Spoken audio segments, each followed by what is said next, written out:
I can guarantee you all that you've seen this picture before. Can anybody tell me who that is?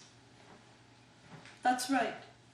It's Ted Bundy, the most prolific American serial killer in the 1900s. Now I'll give you a trickier question. Who is this? Ted Bundy, the most prolific American serial killer in the 1900s. Today we're going to explore how such a sweet little child became something like this.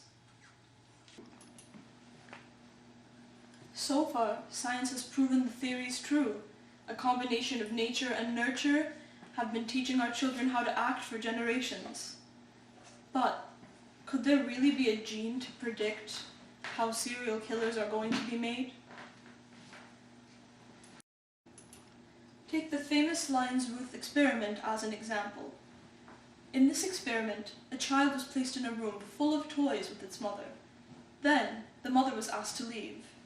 As the child cried, we saw the child try to comfort itself on the floor and on the couches in the room. When the mother returned, she cuddled the child and gave it kisses to make it feel better. It explored the way that our parents can help to nurture us to be better human beings, and to help us handle stress in a more effective way. Some of the mothers, however, did not react in the same way as the loving, caring ones did. They walked into the room with their child crying, picked them up for a minute, and put them down in the toys. We see the child try to comfort themselves, and no one does anything. They leave the child all on their own, and this can cause high levels of stress in the child. This shows us how neglect can affect a child's psyche from the moment they're born. Now, we move on to nature. As you can see, a normal person's brain is highly active, forming electrical neuron pathways. But in a psychopathic person's brain, you can see that the pathways are stunted. You would think that the normal person's brain felt more serotonin in the womb than the psychopathic person's brain. But that's actually not true. Psychopathic people have been shown in childhood to have been incubated in so much serotonin in the womb that their brains no longer respond to it, and that's what makes them so unfeeling. Thankfully, there's a detectable gene which can tell us whether a child has the propensity to become a serial killer in adulthood.